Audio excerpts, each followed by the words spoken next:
അതുകൊണ്ട് നമ്മുടെ മക്കളുടെ വിഷയത്തിൽ പ്രത്യേകിച്ച് ഇപ്പൊ വളർന്നുകൊണ്ടിരിക്കുന്ന കുട്ടികളാണ് ഉമ്മമാര് ശ്രദ്ധിക്കുക, ഉപ്പമാര് ശ്രദ്ധിക്കുക. അവരുടെ നിസ്കാരം ചെറുപ്പത്തിൽ തുടങ്ങിയോ 7 വയസ്സ് മുതൽ 14 വയസ്സിന്റെ ഉള്ളിൽ നിങ്ങൾക്ക് അവരെ കൺട്രോൾ ചെയ്യാൻ കിട്ടിയാൽ കിട്ടും, ഇല്ലേ കൈവിട്ടുപോയി. 14 വയസ്സ് കഴിഞ്ഞിട്ട് നിങ്ങൾ അവരെ നന്നാക്കാൻ പോകണ്ട, അവരെ കേൾക്കൂല. 14 വയസ്സ് കഴിഞ്ഞാൽ വാപ്പ വെറുതെ ഉപദേശിക്കല്ലേ, ബോറാണെന്ന് പറയും.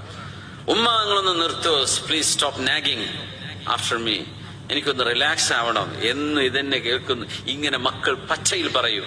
14 കഴിഞ്ഞാൽ നിങ്ങൾ 7 വയസ്സ് മുതൽ അടവും അച്ചടക്കവും പഠിപ്പിച്ചു കൊടുത്തിട്ടുണ്ടോ, 14 മുതൽ 21 വരെ അവർ നിങ്ങൾ പറഞ്ഞെടുത്ത് നിൽക്കും. 21 കഴിഞ്ഞാൽ പിന്നെ കയറ് നിങ്ങൾ അവരുടെ തോളിലേക്ക് എറിഞ്ഞു കൊടുക്കണം. പിന്നെ അവർ പൊയ്ക്കോട്ടെ, നിങ്ങൾ പേടിക്കേണ്ട, അവർക്ക് വഴി തെറ്റൂല. ഈ വയസ്സും സമയവും വളരെ പ്രാധാന്യമുള്ളതാണ്.